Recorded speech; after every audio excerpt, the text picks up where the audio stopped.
Hi, thank you for joining me. Hi. So this is our Therapist Get to Know You series. So why don't we start with introductions? If you want to give us your name, your pronouns, title, all that. Okay, my name is Sonnet Connor. I'm a resident in counseling working towards my LPC. My pronouns are she, her, and I've been here at Seeking Wellness since about January. Amazing. So can you give us a little insight as to what a resident in counseling does? Kind of all the normal things like that a regular counselor does, but I have to get extra supervision hours. Okay. And so that means I tell a lot of my clients you get two for the price of one. So they get my expertise that I've gained through my training, but also I get that added support from supervision. So if I need to staff a case, I can get extra support from my supervisor where I get my hours. So, yeah. Amazing. Well, thank you. Yeah. So kind of just to jump right in, how would you describe your style when working with your clients? My style. I focus on being really authentic. Okay. I like to acknowledge that we're all human and take away that power differential, because I know that can be kind of intimidating walking into a professional's office. But I always see the relationship with the client and the counselor is the most important piece. Mm-hmm. So I can throw all the interventions and all the special techniques, but if we don't have a relationship and we can't connect and jive, then it's not going to work. So I try to be my genuine self. There's not a lot of, I wouldn't say I'm not professional, but I'm just human. Yeah. So there's a natural flow to conversation and to getting into the therapeutic work. Yeah, it's kind of just like a human-to-human relationship. Like you're saying, it's not like you're going in and you're trying to tell them, like, be a professional, tell them everything that's wrong. It's just trying to connect with somebody. Yeah, connection and collaboration.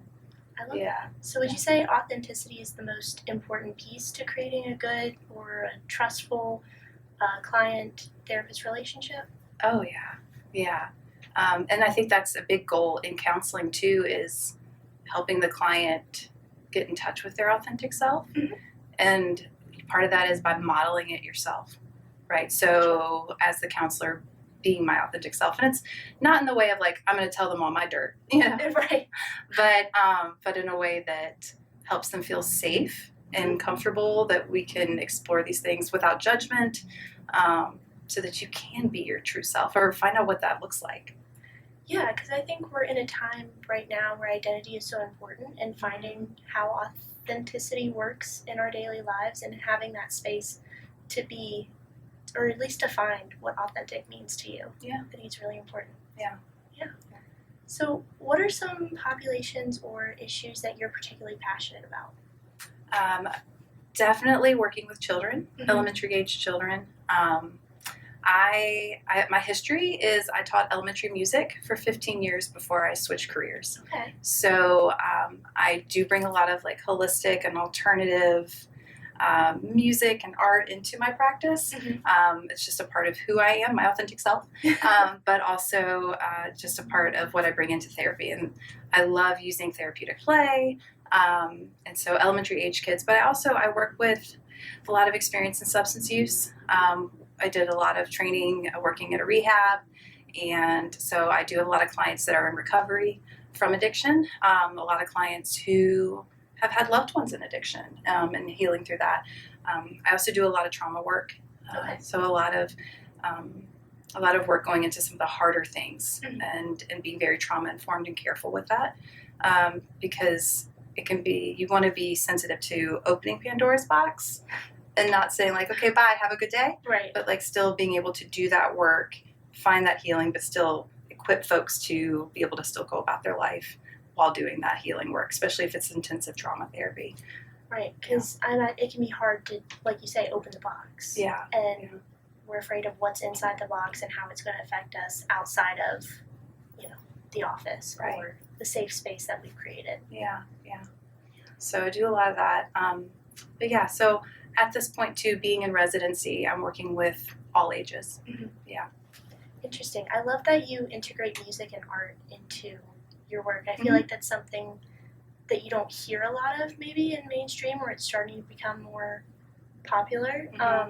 What do you believe is the benefits to adding music and art to therapy? That's a great question. Okay, because we all communicate differently. So, like, circling back to that authentic self, right? So, especially like when you've experienced trauma, the verbal language isn't there always. So, having art as that outlet, or banging on a drum, right? Or listening to music, those different things allow us to tap into those other parts of ourselves to help us to find the language, ways of connecting. Yeah. So it's so beautiful to have those opportunities when the words aren't there, or when you don't want to have the words, right?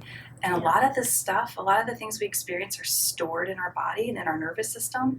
So being able to move and like do like somatic based therapy and shake or dance, right? Or bang it out on a drum, like I said, those things help our body to process these things too. So it's all very connected.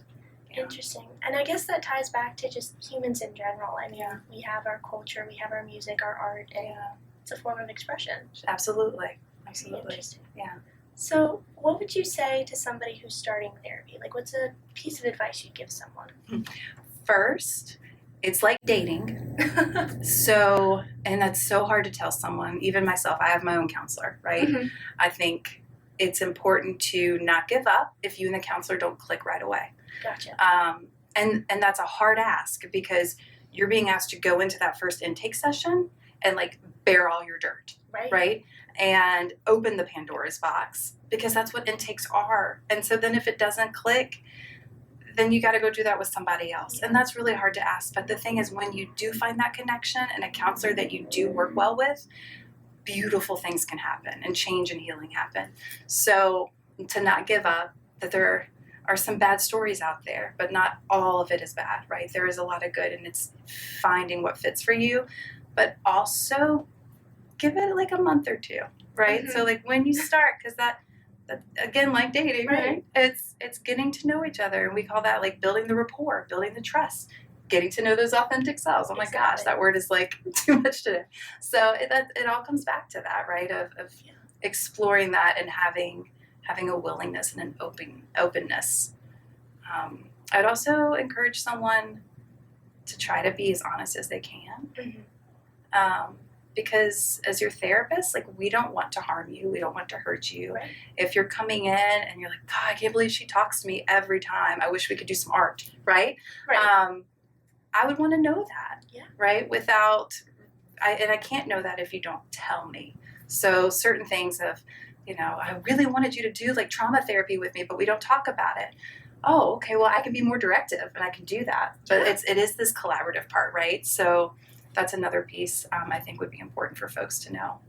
Yeah, because, I mean, you're your own, like, best master. Like, you know yourself the best. Yeah. So, and I think tagging on to that, knowing that therapy isn't a light switch. It is not a fix-it-all switch. It's work. So what we do in session for 55 minutes isn't going to change everything.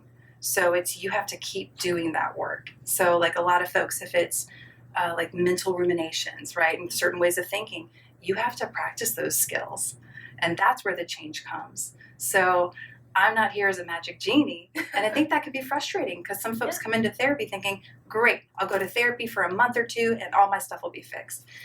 That's not it. And a lot of the problems we're carrying, or these ways of thinking and these patterns, are ingrained in us from years and years of experiences. So being patient with the process is important too. Yeah, healing isn't linear. And it's going to take, like you're saying, work and effort and that outside practice too. Very interesting. So now some fun. Get to know you questions. What is your favorite book, movie, song, and what? Like all of those, or pick one? You could do all. You could pick one. All right, I'll do this. Because I'm a music person, there's no way. There's no way I could pick. Because it's like every genre, every style, all the things. Love it. Movie, Twister has always been my favorite movie. That's a good one. I remember seeing it in the movie theater when I was like 13. Just aged myself. But oh my gosh, I've always loved that movie. And I secretly have always wanted to be a storm chaser. So it's like a bucket list thing for me. And I will say I was pleasantly pleased with like the non-sequel Yeah. to it. So yeah, I've loved Twister. That's a really good one. Interesting. That is a really good movie. And it's random, but I love that movie. No, I love it. It like brought back a memory with me with my parents watching it. Really? It's such a good movie. And you're right, like the sequel, non-sequel was really, really good. Right. And I guess too, I'm like, oh, there's all these other good movies, right? Yeah. But like that's just always been that one that I keep coming back to. That comfort movie. Yeah, it is a comfort movie. Like if I'm sick or something, that's one that I'll like pop on. It always just works. Like inspirational movie, Secret Life of Walter Mitty. Okay. So good. I don't think I've seen that one. There was like an old one with like Danny Kaye back in like probably the 40s that they did, but the remake they did with Ben Stiller. Oh my gosh, it's really inspiring. Okay, Great I'll have movie. to add that to my list. Beautiful cinematography. Great movie. Yeah. Very cool. Yeah. So, how do you recharge or de-stress at the end of the day? Right now, I'm really into this game on my phone, which is so unlike me. What's it called? Township or something? It's like a farming game. Yeah. My kids give me so much grief. They're like, Mom, we never see you play games. But this game is like my outlet right now. Really? Love it.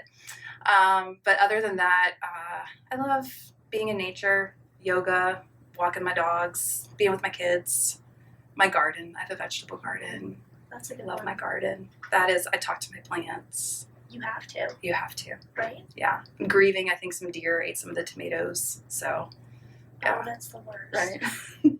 So those kinds of things for sure. Yeah, and I love this area, how you can connect with nature almost like so easily. So easily, yeah. You can just go for a walk or do gardening. Oh, it's so accessible. Yeah. Yeah.